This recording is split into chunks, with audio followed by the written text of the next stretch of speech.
안녕하세요. 소호쿨극장의 재미있고 기이한 옛날 이야기 코너입니다. 오늘 들려드릴 이야기는 광주광역시 북구 지하동 마을회관에서 2000년 5월 10일 체록한 것입니다. 제보자 이순임 여사는 담양 대전면 강일이 태생으로 18세 때 지아리로 시집와서 당시까지 농사를 짓고 있었으며 체록할 무렵 슬하의 3남 3녀는 모두 결혼하고 노부부만 따로 살고 있었다고 합니다. 공지 올립니다. 새해를 맞이하여 탑재 일정이 조금 변경되었습니다.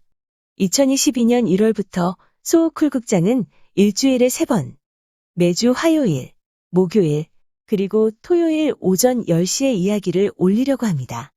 다른 날은 동일하고 일요일에 올리던 것만 목요일로 바뀌었습니다. 살펴주시기 바랍니다. 구독과 좋아요, 그리고 알람 설정 부탁드립니다. 좋은 글로 보답하겠습니다. 옛날 광주 북쪽에 있는 어느 마을에 바오라는 이름을 가진 청년이 눈이 먼 늙은 어머니와 같이 살고 있었다. 그녀는 원래부터 앞이 안 보였던 것은 아니다. 혼이 난 이듬해 남편이 갑자기 돌림병으로 죽자 어린 새댁은 졸지에 홀몸이 될 수밖에 없었는데, 이때 그녀의 뱃속에는 유복자가 될 운명을 가진 아이가 이미 자라고 있었다. 원래부터 서발막대 내저어야 집건불 하나 걸리는 것 없었던 가난한 집이라 남의 집 품을 팔 수밖에 없었다. 남편이 두고 간 외아들의 양육을 위해 옷찢기, 배짜기, 장담그기 등 새댁은 동네의 굳은 일은 온통 도맡아 하였다. 젊어서부터 어찌나 뼈골이 빠지게 힘든 일을 하였던지 나이 50줄에 접어들면서 시름시름 온 삭신이 아파져 오더니 그만 눈이 멀어버렸다. 먹는 것은 보잘것없지 맨날 하는 일은 고되다 보니 요즘 말로 하면 일종의 영양 부족이었을 것이다.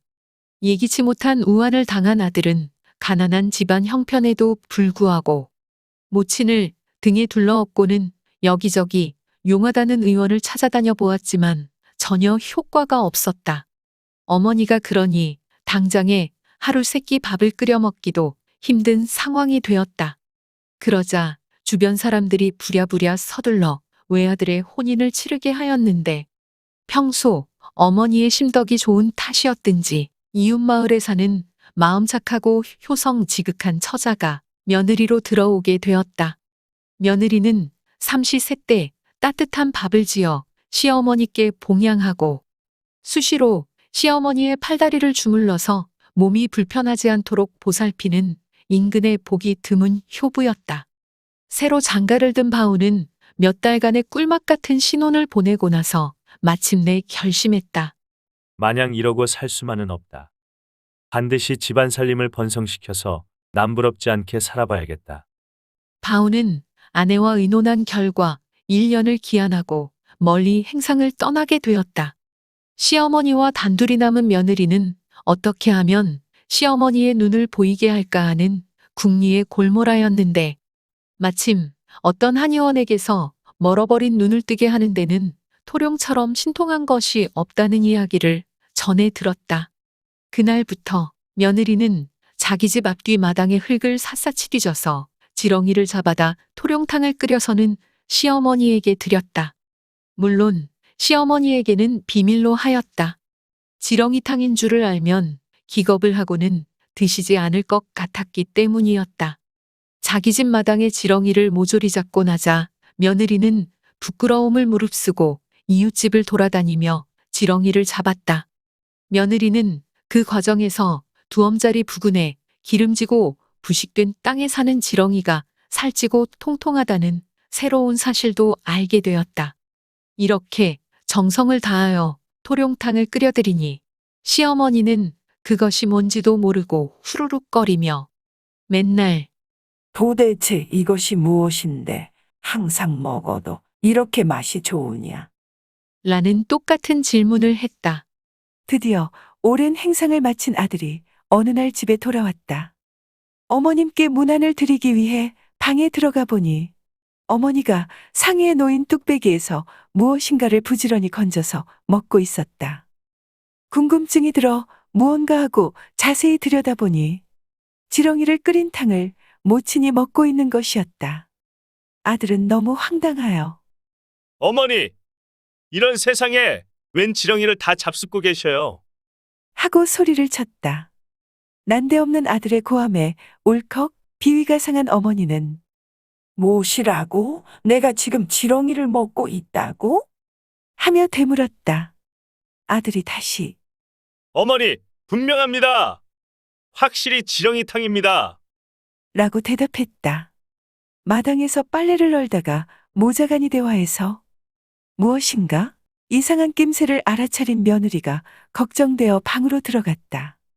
아들의 말을 들은 어머니가 그 말이 진짜냐? 어디 한번 볼까나? 하며 자신이 눈먼 사실도 잊은 채 감긴 눈꺼풀에 힘을 주자 홀연 눈이 번쩍 떠지게 되었다. 바로 그때 그 모습을 본 며느리가 놀라서 아 하고 외마디 소리를 크게 지르는 순간 갑자기 눈이 멀어버렸다. 바오는 어쩔 줄을 모르고 발만 동동 굴렀다. 늙은 어머니가 눈을 뜬 것은 다시 없이 반가운 일이지만 사랑하는 아내의 눈이 멀어버린 것은 청천벽력이었기 때문이었다. 조금 시간이 흘렀다. 약간 정신을 가다듬은 파오는 자초지종을 알아봐야겠다고 생각했다. 방 밖으로 아내를 데리고 나온 파오는 아내에게 어떻게 된 건지 지금까지의 상황을 조곤조곤 물어보았다. 그러자 아내는 시어머니의 눈을 낮게 하려고 여기저기 다니면서 지렁이를 잡아다가 탕을 끓여주었다고 다소곳한 어조로 고백했다.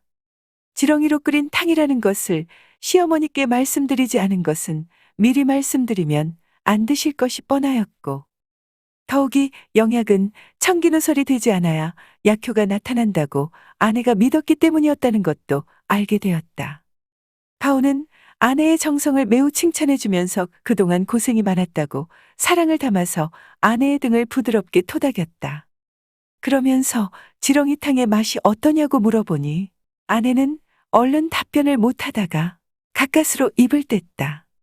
미끈미끈한 지렁이를 손으로 잡는 것까지는 꾹 참았지만 너무나 징그럽고 구역질이 나서 맛볼 생각을 미처 하지 못하고 시어머니에게만 드렸다는 것이다. 파오는 아내가 하는 말을 곰곰이 듣고 있다가는 무릎을 탁 하고 쳤다. 인제야 알겠소. 당신은 효성 깊은 며느리라 시어머니께 토룡탕을 끓여드리기까지는 하였으나 같이 먹는 데까지는 효성이 미치지 못했군요. 그 점이 하늘을 섭섭하게 만든 것 같소. 지성이면 감천이라 아마도 하늘은 이왕 하는 김에 당신이 조금만 더 노력했으면 좋았을 것으로 생각했던 것 같소. 그렇다고 너무 마음 아파하지는 마시오. 내 생각에는 하늘이 너무 지나쳤던 것 같군요. 어머니도 눈이 안 보이니깐 드셨지. 이 세상에 어떤 사람이 눈을 뻔히 뜨고 지렁이탕을 먹을 수 있겠소. 당신은 이 세상 누구보다도 훌륭한 며느리이자 아내요. 아내를 달래고 난 뒤 지렁이를 잡아다가 토룡탕을 끓인 다음 퍼서 그릇에다 담고는 두 손을 모아 바오는 빌었다.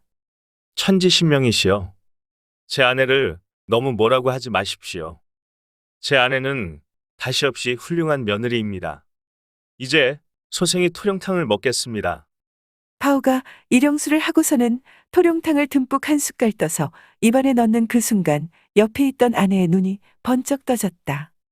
그뿐만 아니다. 서쪽 하늘에 오색영롱한 구름이 감돌더니 그 구름에서 바온의 집을 향하여 상서로운 기운이 퍼져나왔다. 바온은 행상을 하고 벌어온 돈으로 약간의 논밭을 사서는 남보다 곱절의 정성을 들여서 농사를 지었다.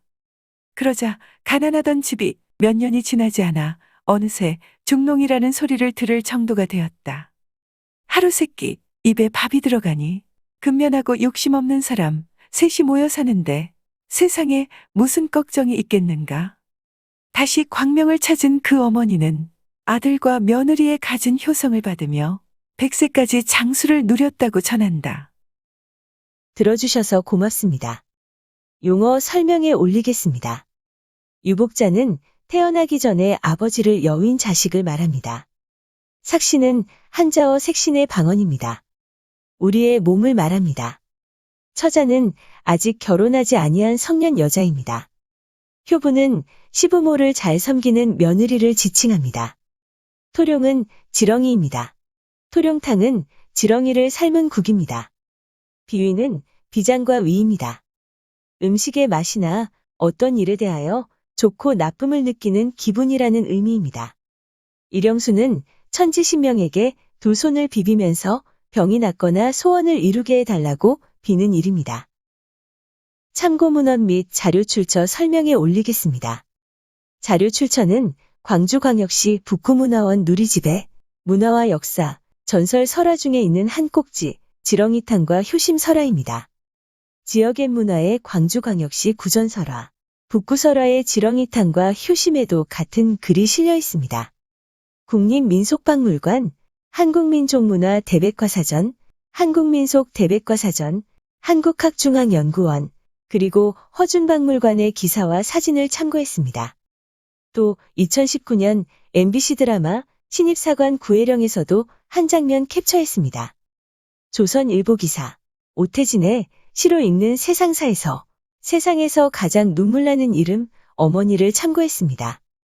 네이버 블로그 꿈꾸는 늑대의 지렁이 효능 토룡탕도 빌렸습니다. 위키백과와 나무위키의 기사와 사진도 참고했습니다. 조선시대 화가 김홍도, 신윤복, 김준근, 그리고 권용정의 그림 몇 점을 빌렸습니다. 픽스타와 핀터레스트의 사진도 빌렸습니다. 공지 올립니다. 탑재 일정이 약간 바뀌었습니다. 2022년 1월부터 소우쿨극장은 일주일에 3번, 매주 화요일, 목요일, 그리고 토요일 오전 10시에 이야기를 올리려고 합니다. 다른 날은 동일하고 일요일에 올리던 것만 목요일로 바뀌었습니다. 살펴주시기 바랍니다. 고맙습니다. 다음에 만날 때까지 안녕히 계십시오.